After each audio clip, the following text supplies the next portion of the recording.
حضرت حر کہتے ہیں اے نواسہ رسول، اگر یہ جملہ کوئی دوسرا بولا ہوتا تو اس کی خیر نہیں تھی، لیکن آپ سب سے افضل ہے روئے زمین پر، لیکن میں مجبور ہوں، کیا کر سکتا ہوں، میں حکومت کا کارکن ہوں، جو حکم مجھ کو دیا گیا ہے میں حکم کی تعمیل کروں گا۔ حضرت امام کہتے ہیں حر مجھے تم کوفہ نہیں لے جا سکتے، مجھے ابن زیاد کے پاس نہیں لے جا سکتے، میں اپنی گرفتاری نہیں دوں گا، مجھے نہیں جانا ہے۔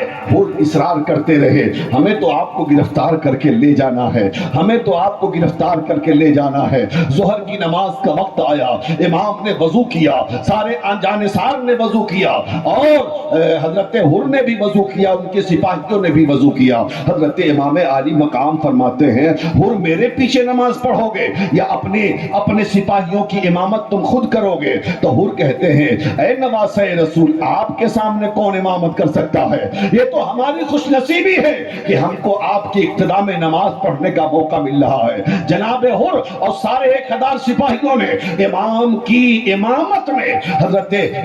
امامت میں نماز ظہر ادا کی۔ اس کے بعد کچھ دیر باتیں ہوئی، شام ہو گئی۔ حضرت حر کی دل میں محبت امام حسین جگ گیا، محبت اہل بیت جگ گیا۔ حضرت حر نے رات کے سناٹے میں امام کی بارگاہ میں کہا اے میرے آقا امام، ہم نہیں چاہتے آپ کو گرفتار کرنا، آپ تو آل نبی ہیں، آپ تو اولاد علی ہیں، آپ تو خاتون جنت کے دل کا چین ہے، آپ تو جنتی جوانوں کے سردار ہیں، لیکن کیا کرو ابن زیاد نے زندگی تنگ کر دی ہے، میں تو حکومت کے حکم کو ماننے کے لیے، لیکن ایک بات میں آپ کو بتا دیتا ہوں، ایسا کر لیں کہ رات میں اپنا خیمہ آپ الگ لگائیں، ہم اپنا خیمہ الگ لگائیں گے، اور جب ہمارے سپاہی سو جائیں رات کے سناٹے میں آپ سفر کر لیجئے، آپ الگ راستے سے جائیے، ہمارا قافلہ الگ راستے سے جائے گا، خواتین اسلام کے پردے کا خیال کرتے ہوئے۔ حضرت امام نے ان کی اس تجویز کو قبول کر لیا۔ رات کے سناٹے میں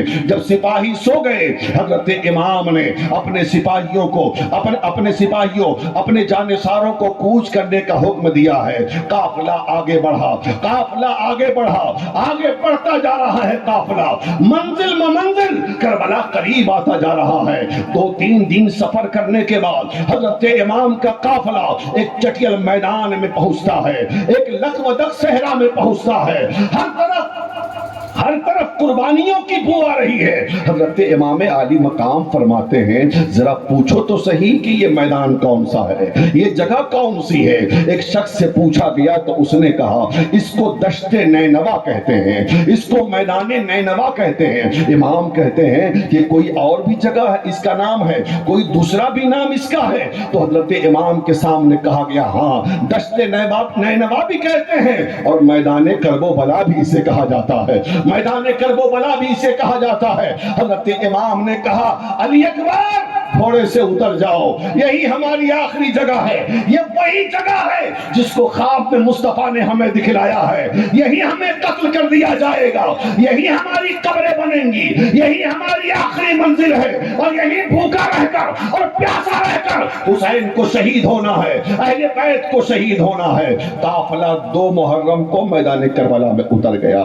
حضور نے مدینہ سے چلتے وقت جو نقشہ میدان کربلا کا کھینچا تھا اور بتایا تھا مصطفیٰ جان رحمت نے، حسین یہاں پہ تیرا خیمہ ہوگا، یہاں پہ یزیدیوں کا خیمہ ہوگا، یہاں پہ اس کے گھوڑے باندھے جائیں گے، یہ نہر فرات ہے، اس سے تمہیں پانی نہیں دیا جائے گا۔ اسی نقشے کو سامنے رکھ کر امام نے خیمہ لگوایا، امام کا خیمہ لگا دیا گیا۔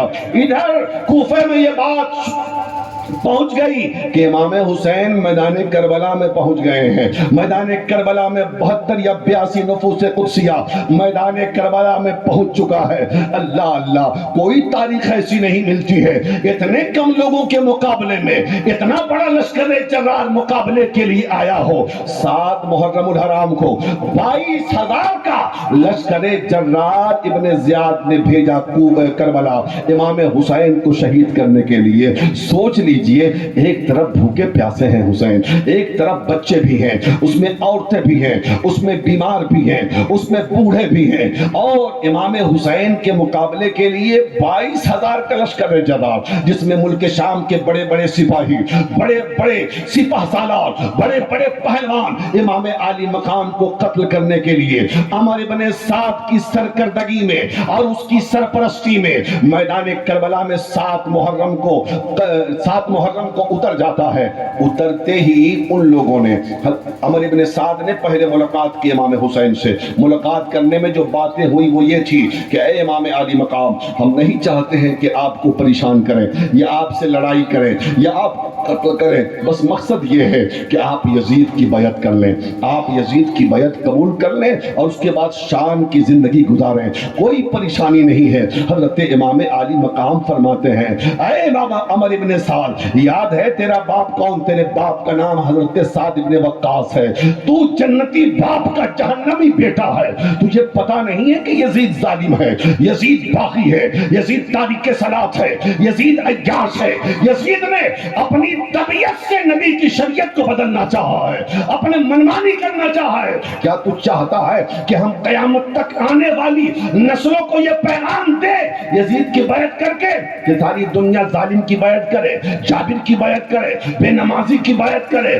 ایسے عیاشوں کی بیعت کرے؟ اگر آج حسین بیعت کرتا ہے تو حسین کا بیعت کرنا یہ ثبوت بن جائے گا کہ جب حسین نے ظالم و جابر کے ہاتھ پر ہاتھ دیا ہے تو ہم بھی ظالم و جابر کے ہاتھ پر ہاتھ دے سکتے ہیں۔ لیکن امام نے کربلا کی سرزمین پر یزید کی بیعت سے انکار کر کے دنیا والوں کو پیغام دے دیا، اے دنیا والوں، چاہے جو کچھ ہو جائے کسی ایسے کے ہاتھ میں ہاتھ مت دینا جو نبی کی شریعت کے خلاف کرتا ہو، جو تاریک صلاۃ ہو، جو عیاش ہو، جو غلط کام کرتا ہو، بلکہ اگر بکنا ہو تو ایسے شخص کے ہاتھ میں بکنا جو اسلام کا سچا سپاہی ہو، اسلام کا سچا وفادار ہو، جو نبی سے محبت کرنے والا ہو، جو متقی بھی ہو، جو پرہیزگار بھی ہو، جو شریعت پہ مکمل چلنے والا ہو۔ حضرت امام علی مقام نے فرمایا عمر بن سعد، تم کو پتا ہے اگر مجھے یزید کی بیعت کرنی ہوتی تو میں مدینہ کیوں چھوڑتا؟ یزید کی بیعت کرنی ہوتی تو مکہ کیوں چھوڑتا؟ یزید کی بیعت کرنی ہوتی تو میں اپنے بال بچوں کو لے کے اتنا لمبا سفر کیوں کرتا؟ سن، کسی بھی صورت میں مجھے یزید کی بیعت قبول نہیں، یہ تو ہو ہی نہیں سکتا ہے کہ حسین یزید کی بیعت کرے۔ ایسا کرو کہ یا تو میں جہاں سے آیا ہوں مجھے وہاں جانے دو، ہم لڑائی نہیں چاہتے، یا پھر مجھے ملک شام جانے دو، میں یزید سے خود اپنا معاملہ حل کروں گا، دیکھتا ہوں کیا کہتا ہے، یا پھر کسی تیسری جگہ مجھے چلے جانے دو۔ عمر ابن سعد نے کہا ٹھیک ہے میں مشورہ کر لوں۔ اس نے ابن زیاد کو خط لکھا کہ ایسی ایسی شرطیں امام حسین نے لگائی ہیں، اب آپ کا کیا کہنا؟ ابن زیاد چاہتا تھا کہ مان لیا جائے، لیکن بغل میں شمر تھا۔ شمر نے کہا خبردار، بس معاملہ دو ہی ہے، آپ خط لکھو عمر ابن سعد کو کہ معاملہ دو ہے، یا تو یزید کی بیعت کریں یا پھر مرنے اور لڑنے کے لیے تیار ہو جائیں۔ یہ سکھایا ہوا شمر کا تھا۔ خط لکھ کر اس نے شمر کو دیا اور کہا کہ تم جاؤ کربلا، عمر ابن سعد کو دو، اگر عمر ابن سعد نے اس حکم کی تعمیل کی تو ٹھیک ہے، نہیں تو سپاہیوں کی کمان تم اپنے ہاتھ میں لو اور حسین کو قتل کرو۔ شمر وہاں سے آیا اور آنے کے بعد اس نے عمر ابن سعد کے سامنے خط دیا۔ عمر ابن سعد نے کہا نہیں میں حسین کو قتل نہیں کر سکتا، تو شمر نے کہا پھر رے کی حکومت تمہارے ہاتھ سے چلی جائے گی۔ دیکھیے دنیا کی لالچ کیسی تھی، وہ صرف اس لیے قتل کرنے آیا تھا کہ اس سے رے کی حکومت چاہیے۔ جب اس نے دیکھا کہ اگر نہیں کرتا ہوں تو رے کی حکومت چلی جائے گی تو اس نے حامی بھر لی۔ اب امام علی مقام نے کوفیوں کے سامنے خطبہ دیا کوفیوں پہچانتے ہو مجھ کو؟ میں حسین ابن علی ہوں، میں نواسہ رسول ہوں، میں خاتون جنت کا بیٹا ہوں، میں اس نبی کا نواسہ ہوں جس نبی کا تم کلمہ پڑھتے ہو، جس نبی کی شفاعت کے تم امیدوار ہو۔ اور تم لوگوں نے نہیں مجھے بلایا؟ کیا تم لوگوں میں وہ لوگ نہیں ہیں جن کے دستخط خطوط پر ہیں؟ کیا تم لوگوں نے مجھے بلایا نہیں تھا؟ میں تو خود نہیں آیا، مجھے تو تم لوگوں نے مہمان بنا کے بلایا، اور اس کے باوجود تم مجھے مارنے چلے ہو۔ سنو، مجھے پہچانو، میرا حق پہچانو، میں وہ حسین ہوں جس کو جنتی جوانوں کا سردار مصطفیٰ نے کہا ہے، میں وہ حسین ہوں جس کو نبی سونگا کرتے تھے، میں وہ حسین ہوں جن کے بارے میں مصطفیٰ فرماتے ہیں میں حسین سے محبت کرتا ہوں۔ اے مولا، تو بھی میرے حسین سے محبت کر، اور تو اس سے بھی محبت کر جو میرے حسنین سے محبت کرے۔ اس لیے مجھ کو قتل کر کے میرے خون سے اپنا ہاتھ رنگین مت کرو، بہت خسارہ ہوگا، بہت نقصان اٹھاؤ گے، دنیا کی دولت کام نہیں آنے والی۔ شمر نے جب تقریر سنا اور سوچا، دیکھا شمر کے اب سپاہیوں کے سر جھک رہے ہیں، شرم کے مارے، ندامت کے مارے، ہو سکتا ہے بھگدڑ مچ جائے اور سپاہی امام حسین کی بات مان لیں۔ شمر نے یہ بھاپ کر کہا، امام اب یہ خطبے کا وقت نہیں ہے، سمجھنے سمجھانے کا وقت نہیں ہے، بس معاملہ دو ہی ہے، یا تو یزید کی بیعت کر لیجئے یا پھر لڑنے کے لیے تیار ہو جائیے۔ امام کہتے ہیں، وہ ظالم، تمہیں پتا ہے حسین یزید کی بیعت کسی صورت میں قبول کرنے کے لیے تیار نہیں ہے۔ حسین مر تو سکتا ہے، جان تو دے سکتا ہے، لیکن یزید کی بیعت کسی بھی صورت میں حسین کو قبول نہیں کرنا ہے، حسین قبول نہیں کرے گا۔ باتیں ہو رہی، 9 محرم کی تاریخ آ گئی، عصر کی نماز کے لیے تیاریاں ہو رہی ہیں خیمہ حسینیہ۔ تو دیکھا کہ یزیدی فوجیوں میں حرکت ہے اور وہ سپاہی خیمہ حسینی کی طرف بڑھ رہے ہیں۔ حضرت عباس علمبردار آئے، کہا بھائی جان یزیدی فوجیوں میں ہلچل ہے، پتہ نہیں کیا کر رہے ہیں لوگ۔ امام کہتے ہیں جا کے پتہ لگا کے آؤ۔ چند سپاہیوں کو لے کر حضرت عباس علمبردار گئے۔ عمر بن سعد سے کہا کیا بات ہے، تمہارے سپاہی حرکت کیوں کر رہے ہیں، پیش قدمی کیوں کر رہے ہیں، ارادہ کیا ہے؟ عمر بن سعد نے کہا حملے کی تیاری ہونے والی ہے، حملے کی تیاری ہم لوگ کرنے والے ہیں تاکہ امام حسین اور تمہارے خاندان کو ختم کر دیا جائے۔ حضرت عباس علمبردار نے کہا رک جاؤ، ابھی امام سے پوچھ کے آنے دو۔ حضرت امام کے پاس عباس علمبردار گئے اور جانے کے بعد کہا حضور ایسا ایسا مسئلہ ہے، یہ لوگ حملے کی تیاری کر رہے ہیں، یہ لوگ سامنے سے تلواریں نکال رہے ہیں، اب آپ کا کیا حکم ہے؟ حضرت امام نے فرمایا مسلم عباس جاؤ عمر بن سعد سے کہو، یزیدیوں سے کہو، کوفیوں سے کہو ٹھیک ہے حملہ کریں گے، لیکن آج رات بھر کی ہمیں مہلت دے دیں، رب کی بندگی کے لیے، قرآن کی تلاوت کے لیے، اپنے روٹھے مولا کو منانے کے لیے، رب کو سجدہ کرنے کے لیے، پھر کل صبح جو ہونا ہوگا، جو کرنا ہے وہ کہہ دینا کہ کر لیں۔ اللہ اللہ۔ حضرت عباس علمبردار گئے، عمر بن سعد کے سامنے یہ تجویز رکھا تو اس نے کہا کہ ٹھیک ہے چلو، ہاں اس لیے کہ شام بھی ہو رہی ہے، اب کل صبح ہی دیکھیں گے۔ اللہ اللہ، یہی شب ہے، شب عاشورہ، جسے 10ویں محرم کی شب کہا جاتا ہے۔ شام ہو گئی، شام کا سناٹا چھایا، اندھیرا چھایا۔ امام عالی مقام نے اپنے خیمے میں تمام لوگوں کو جمع کیا ہے، تمام لوگوں کو، سارے جانساروں کو جمع کیا ہے، سارے گھر کے لوگوں کو جمع کیا ہے، اور جمع کرنے کے بعد حضرت امام عالی مقام نے تمام لوگوں سے کہا اے میرے بھائیوں، اے میرے رشتہ داروں، اے میرے جانساروں، اے مجھ سے محبت کرنے والوں، آپ لوگوں کا بہت بہت شکریہ، آپ نے مدینہ سے مکہ اور پھر مکہ سے کوفہ تک، کربلا تک ہمارا ساتھ دیا ہے، بھوکے بھی رہی پیاسے بھی رہے، ہر طرح کی پریشانیوں کو آپ نے ہمارے لیے برداشت کیا ہے، ہم آپ سے راضی ہیں، لیکن سن لیجئے یہ یزید ہماری جان کے دے پر ہے، ہم کو وہ قتل کر دے گا، ہمیں وہ مار دے گا، اس لیے ہماری وجہ سے ہو سکتا ہے اگر آپ ہمارے ساتھ رہیں گے تو آپ کے بچے بھی یتیم ہو سکتے ہیں، آپ کی بیویاں بھی بیوہ ہو سکتی ہیں، اے میرے جانے ساروں، اس لیے بہتر یہ ہے آپ لوگ لوگ اپنے بچوں کو یتیم نہ کیجئے، اپنی بیویوں کو بیوہ نہ کیجئے،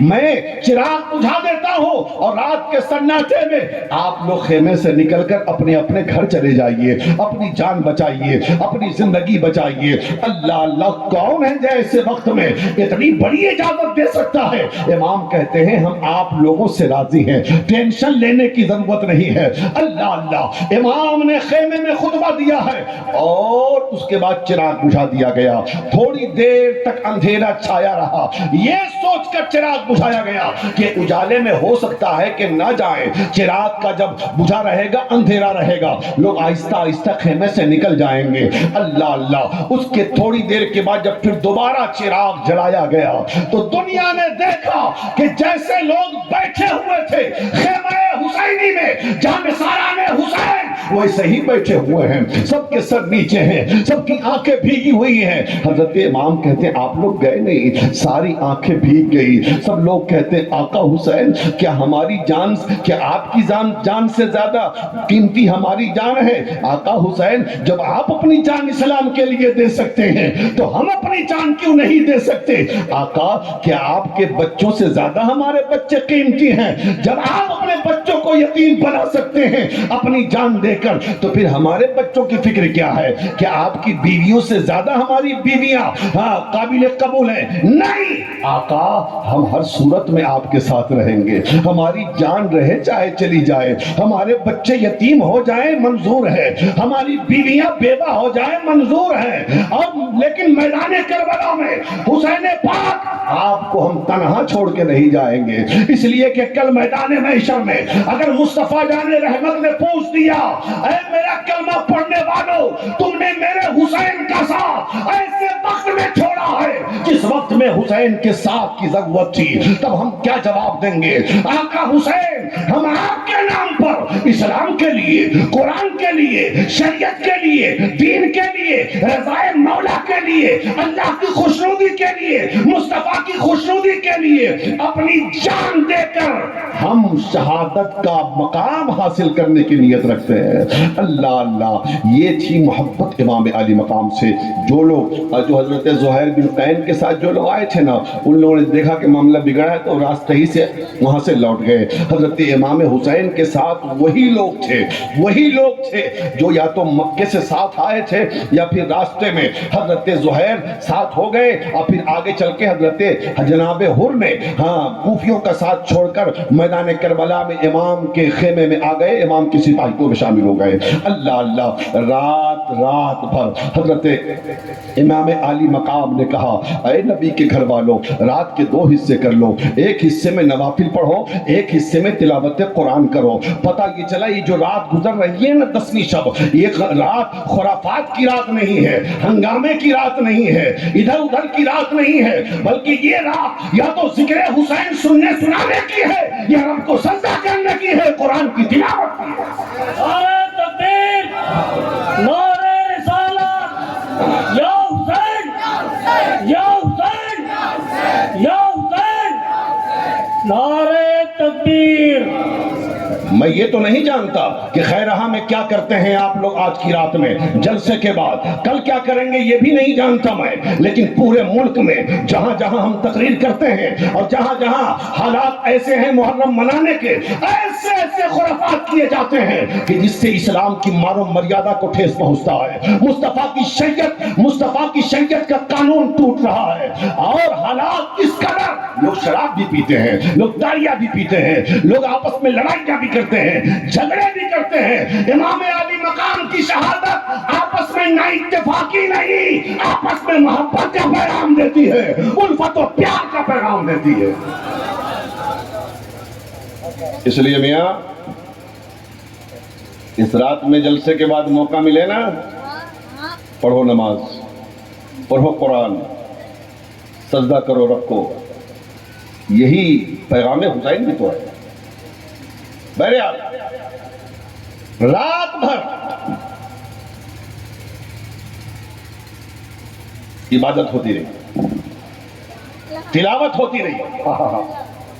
رات کے تیسرے پہر حضرت امام علی مقام نے حضرت علی اکبر سے فرمایا، علی اکبر ذرا جاؤ میدان کربلا کا معائنہ کر کے آؤ، میدان کربلا کو دیکھ کے آؤ۔ حضرت علی اکبر تشریف لے گئے، میدان کربلا کو دیکھ رہے، دیکھتے دیکھتے اچانک نظر پڑی ہے ایک نقاب پوش خاتون پر، نقاب پوش خاتون پر۔ دیکھا کہ وہ میدان کربلا میں جھاڑو لگا رہی ہے، صفائی کر رہی ہے، کنکر پتھر کی صفائی ہو رہی ہے۔ حضرت علی اکبر نے پوچھا خاتون کون ہو آپ؟ کس لیے جھاڑو لگا رہی ہو؟ میدان کربلا کو صاف کرنے کی وجہ کیا ہے؟ خاتون کہتی ہے کہ کل یہاں پر امام حسین کربلا میں اپنے گھوڑے سے گریں گے، اس لیے میں صفائی کر رہی ہوں۔ اس کے بعد وہاں سے علی اکبر چلے گئے۔ امام علی مقام نے پوچھا دیکھ لیا؟ کہا جی۔ کہا کچھ نظر آیا؟ کہا بابا جان ایک نقاب پوش خاتون کی میں نے پہچانا نہیں، میں نے پوچھا تو انہوں نے کہا کہ یہاں پر میرا حسین کل کربلا میں گھوڑے سے گرے گا، اس لیے ہم کنکر پتھر صاف کر رہے ہیں تاکہ حسین کے جسم میں چبھ نہ جائے۔ بابا بتائیے کون ہے وہ؟ امام کی آنکھ بھیگ گئی۔ امام فرماتے ہیں علی اکبر معلوم ہے وہ نقاب پوش خاتون کون تھی؟ نہیں بابا نہیں۔ تو حضرت امام علی اکبر حضرت امام حسین کہتے ہیں بیٹا علی اکبر وہ خاتون نقاب پوش کو یاد نہیں، تمہاری دادی اور میری ماں خاتون جنت فاطمہ الزہرا تھی جو کربلا کے ریت کو اس لیے صاف کر رہی تھی کہ میرا حسین جب گرے تو میرے حسین کے جسم میں کنکر پتھر نہ چبھ جائے۔ اللہ اللہ اللہ، دیکھ رہے ہیں آپ؟ بہرحال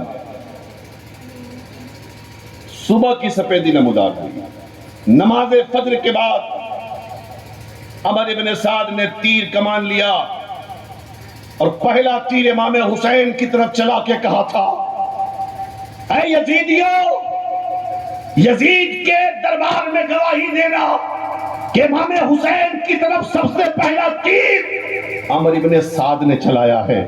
اللہ اللہ، ایک اس کا باپ تھا، ایک اس کے والد حضرت سعد ابن وقاص تھے کہ جنگ کے میدان میں آنے والے ہر تیر کو، مصطفیٰ کی طرف آنے والے ہر تیر کو اپنے جسم پہ اوپر لے رہے تھے۔ ایک جنتی باپ کا یہ جہنمی بیٹا ہے جو نواسہ رسول پر پہلا تیر چلا کر انعام حاصل کرنا چاہتا ہے، دنیا حاصل کرنا چاہتا ہے، اپنے آپ کو بہت بڑا خوش نصیب سمجھ رہا ہے۔ لڑائی شروع ہو گئی، اس نے تیر چلا کے جنگ کی شروعات کی تھی۔ حضرت امام نے پھر میدان میں جا کر خطبہ دیا اے یزیدیو میرا حق پہچانو، میرے حق کو جانو، میری ذات کو پہچانو، میں نواسہ مصطفیٰ ہوں، میں خاتون جنت کا بیٹا ہوں، میں علی شیر خدا کا لال ہوں، میرے بارے میں تمہیں پتا ہے کہ مصطفیٰ جان رحمت نے کیا کیا فرمایا ہے، میری محبت تمہیں جنت میں لے کے جائے گی، مجھ سے عداوت تمہیں جہنم میں لے کے جائے گا۔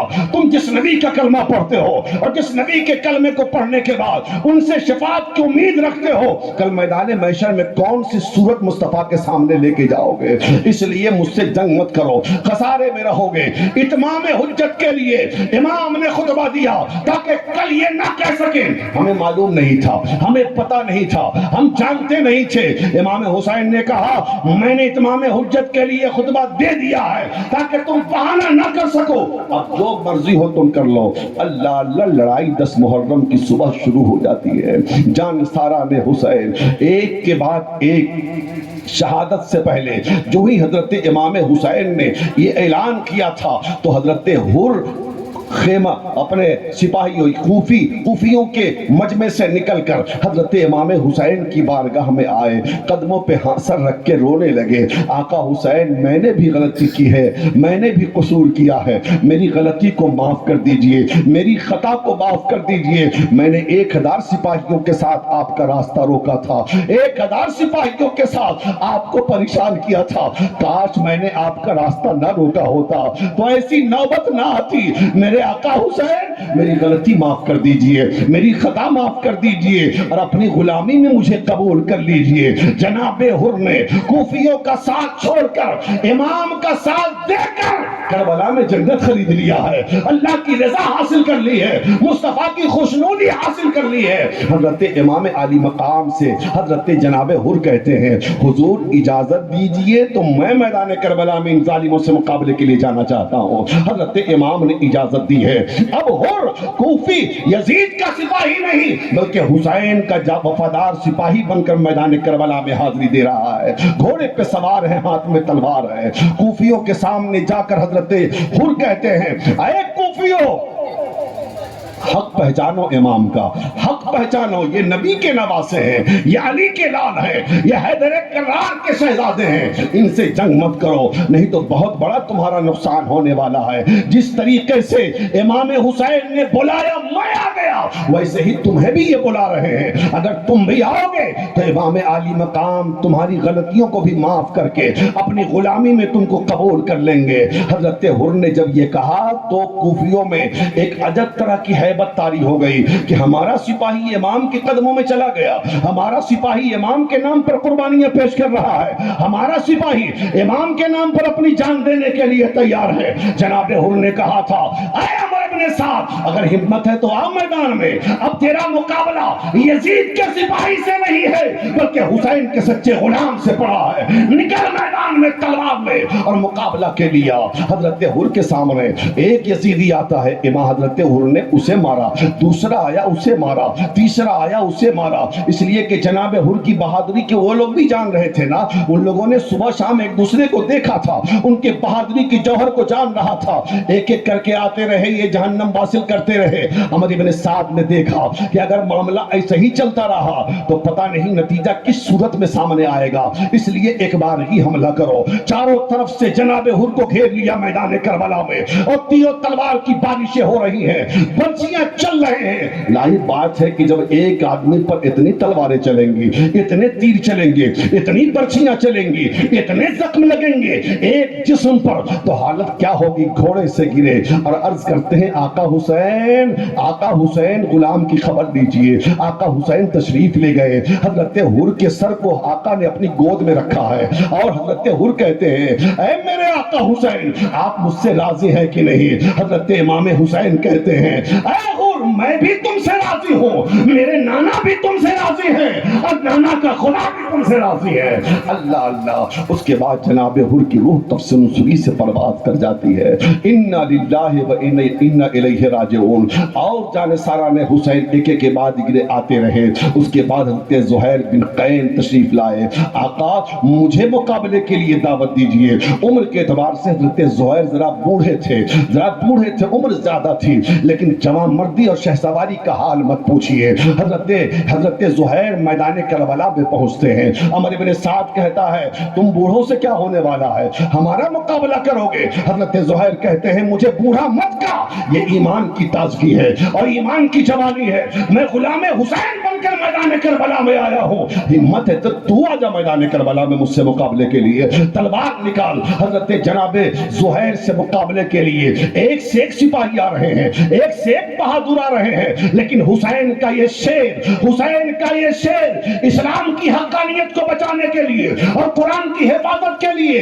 اپنے رب کو راضی کرنے کے لیے مولا حسین کے نام پر ساری جانوں کو، اپنے ظالموں کی جانوں کو لے رہا ہے، گردنیں کاٹ رہا ہے، ایک کے بعد ایک واصل جہنم ہوتے جا رہے ہیں۔ لیکن اس کے بعد پھر وہی طریقہ جو یزیدیوں کا تھا، ایک بار کی حملہ کرو جناب زہیر پر، ایک بار کی حملہ کیا گیا جناب زہیر پر، اور جناب زہیر پر حملہ کیا، زہیر گھوڑے سے گرے، ایک نیزہ آ کر سینے میں پیوست ہو جاتا ہے۔ حضرت جناب زہیر نے آقا حسین کو آواز دیا ہے، امام علی مقام تشریف لائے، زہیر کو اپنے سامنے دیکھا، ایک بہت بڑا نیزہ جو سینے زہیر میں چبھا ہوا تھا، دیکھے کہ نکالا گیا تو روح تفسنسلی سے پرواز کر گئی۔ اللہ اللہ، یہ بھی شہید ہو گئے میدان کربلا میں۔ ایک اور جانثار ہے جن کا نام حضرت مسلم ابن اوسجا ہے۔ حضرت مسلم ابن اوسجا میدان کربلا میں جا کر بہادری کی جوہر دکھلاتے ہیں، اور امام کی محبت میں اسلام کے لیے اور قرآن کی حفاظت کے لیے حضرت مسلم بن اوشجا نے اپنی جان کی بھی قربانی پیش کی ہے۔ حضرت امام نے مسلم کی لاش کو لا کر ابھی خیمے میں رکھا ہے۔ اتنے میں امام عالی مقام دیکھتے کیا ہیں، دو بچے، ایک 7 سال ایک 8 سال کا بچہ ہے جو میدان کربلا میں بھاگا جا رہا ہے۔ حضرت امام عالی مقام فرماتے ہیں، اے میرے ساتھیوں، ذرا ان بچوں کو پکڑ کے لاؤ، وہ کس کے بچے ہیں جو میدان کربلا کی طرف بھاگے جا رہے ہیں؟ وہ کن کے نونہال ہے جو میدان کربلا کی طرف بھاگے جا رہے ہیں؟ وہ کن کے نور نظر ہے جو میدان کربلا کی طرف بھاگے جا رہے ہیں؟ دونوں بچوں کو پکڑ کے لایا گیا، امام کی بارگاہ میں پیش کیا گیا۔ حضرت امام عالی مقام نے دونوں بچوں سے کہا، اے بچوں بتاؤ تم کس کے بیٹے ہو؟ تم کس کے نور نظر ہو؟ تم کس کے لخت جگر ہو؟ تم کس کے دل کے ٹکڑے ہو؟ تم کس کے بڑھاپے کے سہارے ہو؟ کہاں جا رہے تھے؟ کہاں جا رہے تھے؟ آقا میدان کربلا میں جا رہا تھا۔ کس لیے جا رہے تھے؟ عظمت حسینی پر جان دینے جا رہا تھا۔ تجھ کو شہادت کا دولہا بنا کر کس نے بھیجا ہے؟ آقا مجھے شہادت کا دولہا بنا کر میری مقدس ماں نے بھیجا ہے۔ بچوں بتاؤ تم کس کے بیٹے ہو؟ تم کس کے لال ہو؟ تم کس کے نور نظر ہو؟ تم کس کے لخت جگر ہو؟ بچوں نے کہا، آقا بتا دوں میں کس کا لال ہوں، بتا دوں میں کس کا بیٹا ہوں؟ ہاں میرے بیٹے بتا دے تو کس کا بیٹا ہے؟ حضرت امام کے سامنے دونوں بچے کہتے ہیں، آقا میں اسی مسلم کا بیٹا ہوں جن کے قدموں میں، جن کی لاش آپ کے قدموں میں پڑی ہوئی ہے۔ اللہ اللہ، میرے باپ کی روح مجھ کو پکار کے کہہ رہی ہے، بیٹا جب باپ نہ رہا تو بیٹا رہ کے کیا کرے گا؟ جا کربلا میں عظمت حسینی پہ اپنی جان دے دے۔ اللہ اللہ، میدان کربلا میں، میدان کربلا میں تکبیر، نعرہ رسالت، یا حسین یا حسین، حیدر حیدر، سید سید، یا حسین۔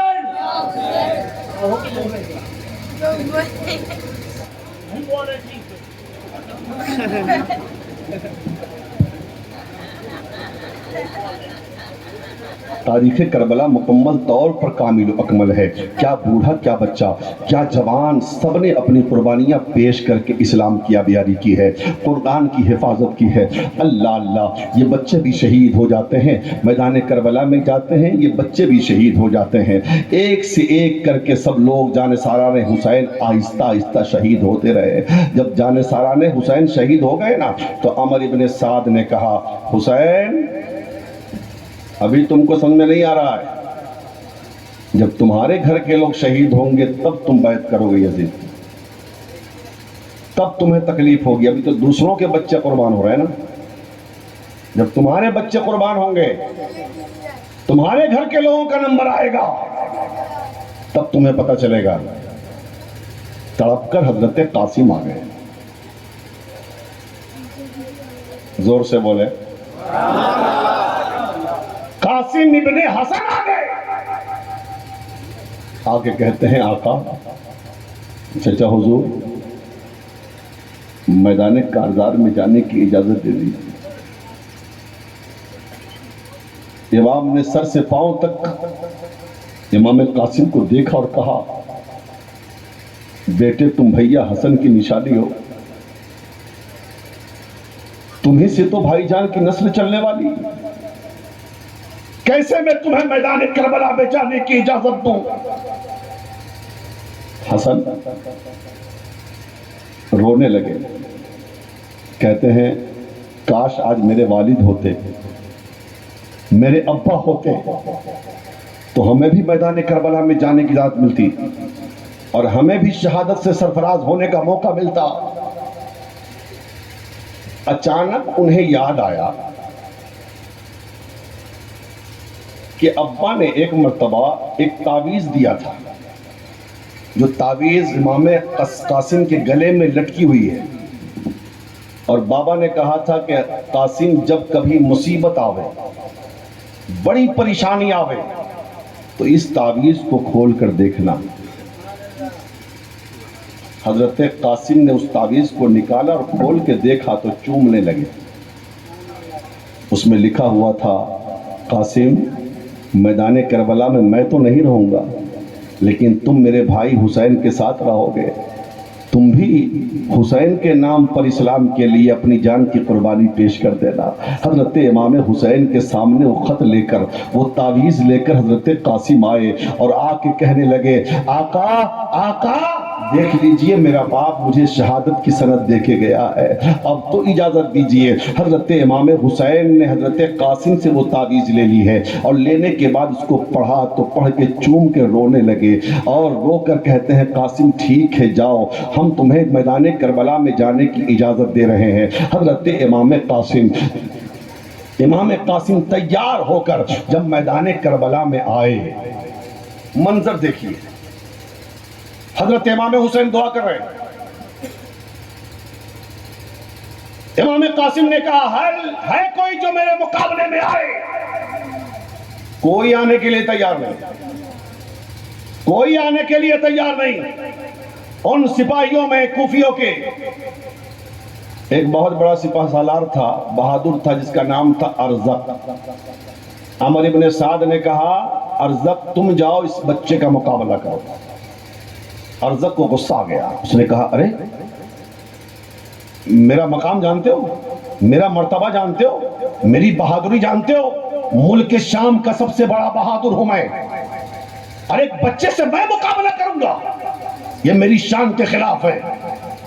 عمر ابن سعد نے کہا، اس کو بچہ مت سمجھو، یہ کوئی عام بچہ نہیں ہے، یہ حسن کا بیٹا ہے، یہ علی کا پوتا ہے، مصطفیٰ کا نواسا ہے، حسین کا بھتیجا ہے۔ تم نہیں سمجھ سکتے ان کو، یہ لگ رہا ہے بچہ، لیکن جاؤ تب پتہ چلے گا۔ ارزق نے کہا کہ سنو، اس فوج میں میرے 4 بیٹے ہیں، ان چاروں میں سے ایک چھوٹا والا جائے گا نا، اس کا کام تمام کر کے چلا آئے گا۔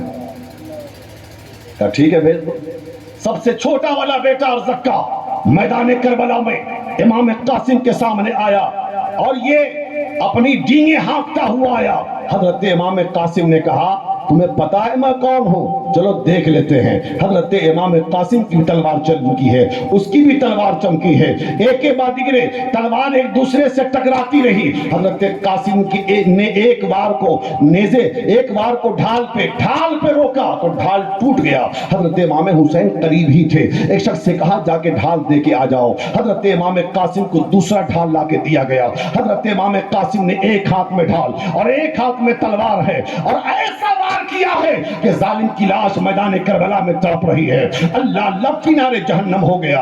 اب دوسرا بیٹا ارزق کا آتا ہے، وہ بھی سوچا کہ ہم اسے مار ڈالیں گے، لیکن امام قاسم نے دوسرے کو بھی مارا ہے، تیسرا آیا تیسرے کو بھی مارا ہے، چوتھا آیا چوتھے کو بھی مارا ہے۔ اس کے بعد ارزق کے تن بدن میں آگ لگ گئی، میرے 4 بیٹے کو ایک بچے نے مار ڈالا، اب میں چلتا ہوں۔ لہٰذا وہ ہاتھی کی طرح ڈولتا ہوا امام قاسم کے سامنے آتا ہے، اور ادھر امام حسین نے سجدے میں سر رکھ دیا، ہاتھ ہوا میں لہرا کے کہا، اے پروردگار عالم، میرے قاسم کی لاج رکھ لے، میرے قاسم کی لاج رکھ لے۔ بہادروں کا، یہ دشمنوں کا سب سے بڑا بہادر میرے بچے کے مقابلے میں ہے۔ حضرت قاسم کے سامنے جا کے وہ ارزق کہتا ہے کہ تم نے میرے 4 بیٹے کو مارا ہے، اب ملک الموت تیرے سر پہ منڈلا رہے ہیں، تھوڑی دیر کے بعد تجھے بھی مار ڈالوں گا اور تیرے پورے خاندان کو مار ڈالوں گا۔ جانتے نہیں ہو میں ملک شام کا بہت بڑا سپاہ سالار ہو، بہت بڑا پہلوان ہو، بہت بڑا شہ سوار ہو، میری بہادری کے قصے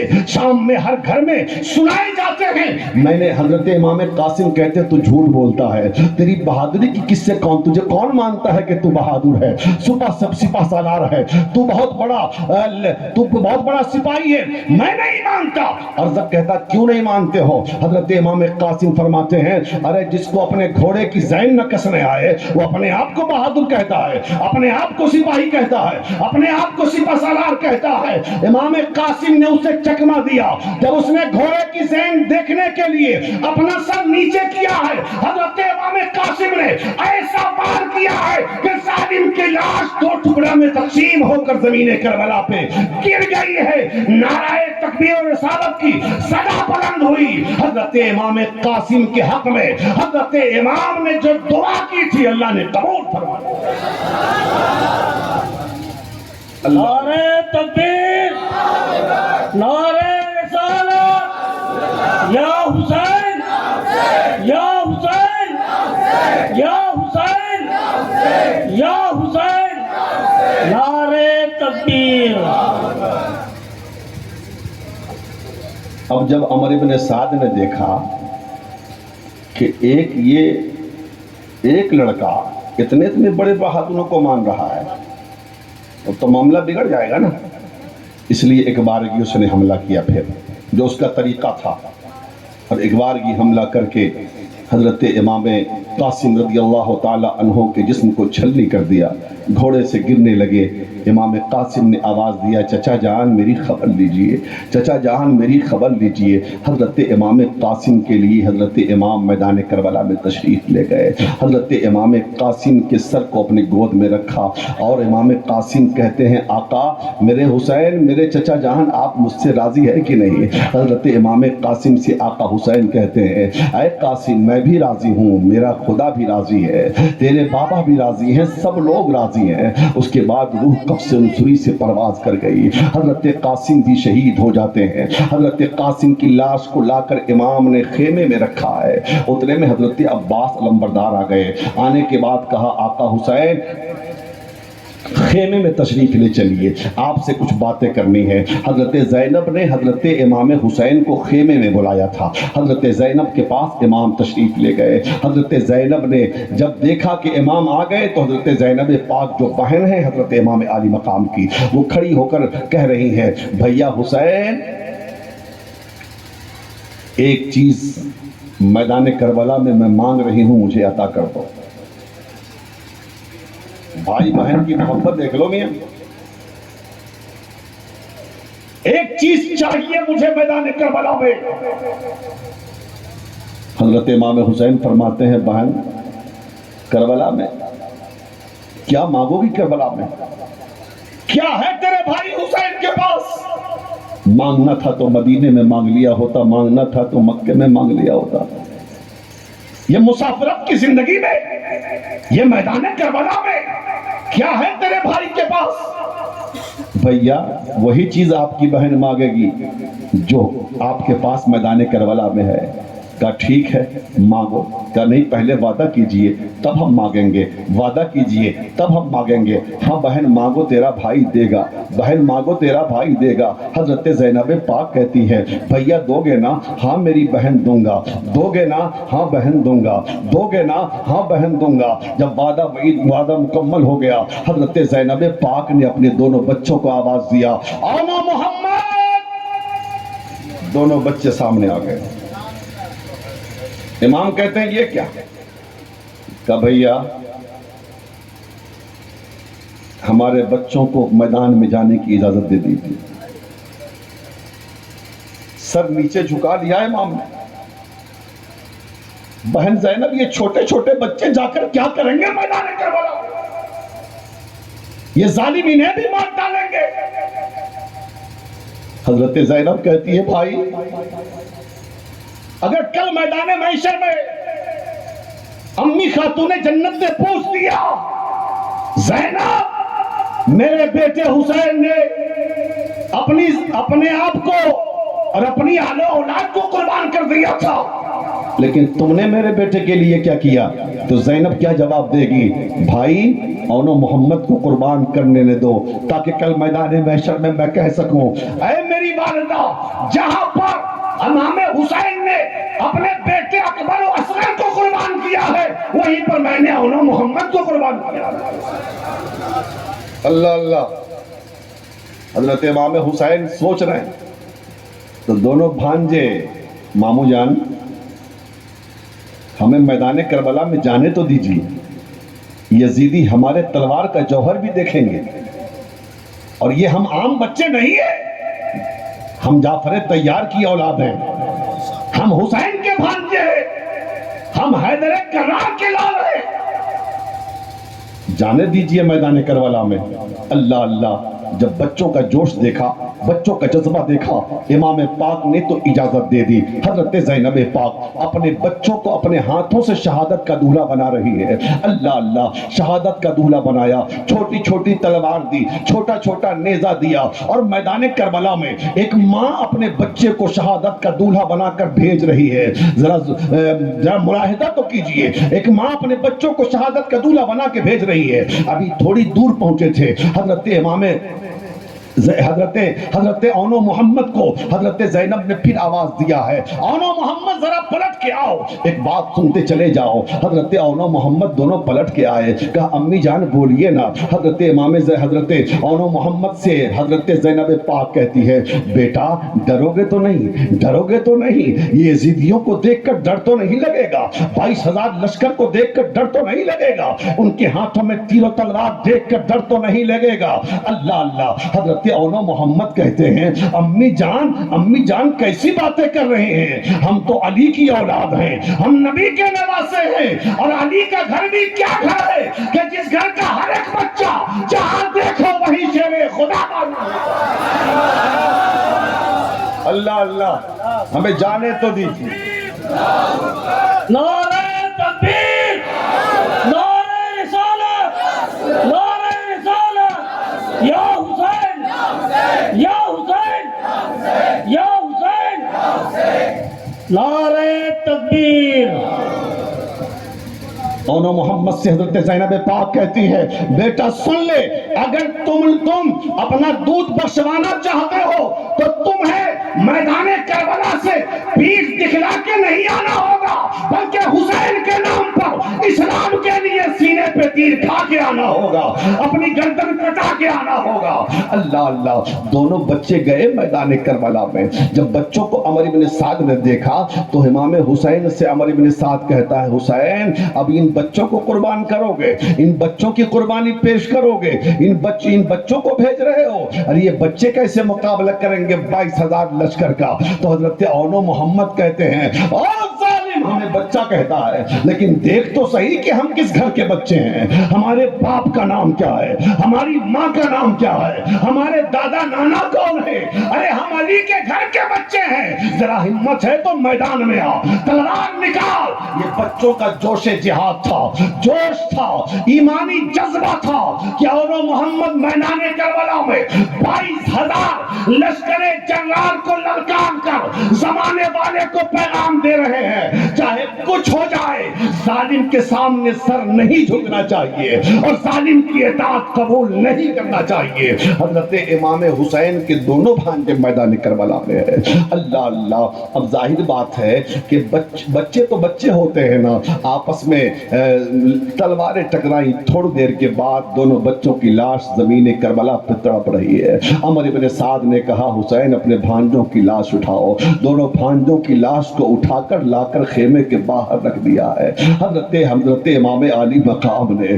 اس کے بعد زینب پاک کا تیور دیکھو، زینب پاک آئی بچوں کے جسم سے لپٹ گئی اور لپٹ کے کہتی ہے، اونو محمد بولو نہ، کہے خاموش ہو گئے؟ اونو محمد تم چلے گئے تو میرے بچوں میرے بڑھاپے کا سہارا کون بنے گا؟ ایک بار امی تو کہہ دو، ایک مرتبہ آواز تو دے دو، بولتے کیوں نہیں؟ خاموش کیوں ہو گئے؟ اب ذرا ایک بات بتائیے، حضرت زینب نے خود اجازت لیا تھا اور اجازت لے کر خود شہادت کا دولہا بنایا اور خود میدان کربلا میں بھیجا، لیکن اب جب شہید ہو کے بچے آ گئے، اب رو رہی ہیں، گریہ کر رہی ہیں، بچوں سے لپٹ کر آنسو بہا رہی ہیں، وجہ کیا ہے، معاملہ کیا ہے؟ تو سنو خیرہ والو، جب اجازت لیا تھا تو حسین کی بہن بن کر، جب شہادت کا دولہا بنایا تھا تو حسین کی بہن بن کر، جب بچے کو میدان کربلا میں بھیجا تھا حسین کی بہن بن کر، اور جب بچوں کی لاش میدان کربلا سے خیمے میں آئی، اب لپٹ کے رو رہی ہے اونو محمد کی ماں بن کر، اب آواز دے رہی ہے اونو محمد کی ماں بن کر۔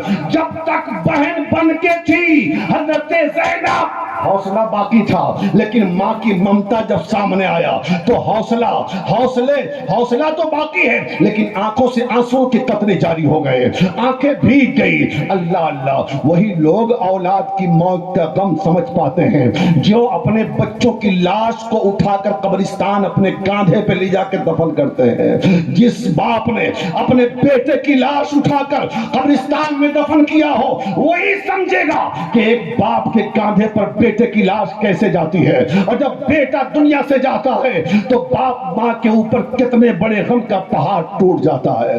بہرحال حضرت اون و محمد بھی شہید ہو گئے۔ حضرت اون و محمد کی شہادت کے بعد حضرت علی اکبر آ گئے حضرت امام عالی مقام کی بارگاہ میں، بابا جان بھائی قاسم شہید ہو گئے، اون و محمد شہید ہو گئے، اب ہمیں بھی میدان کربلا میں جانے کی اجازت دے دیجئے۔ اللہ کے رسول کے نواسے امام عالی مقام نے فرمایا، علی اکبر میں تمہیں اجازت نہیں دے سکتا، تم جاؤ اپنی پھوپھی حضرت زینب سے اجازت لو، اس لیے کہ تم کو پالا ہے حضرت زینب پاک نے، تم کو پالا ہے حضرت زینب پاک نے۔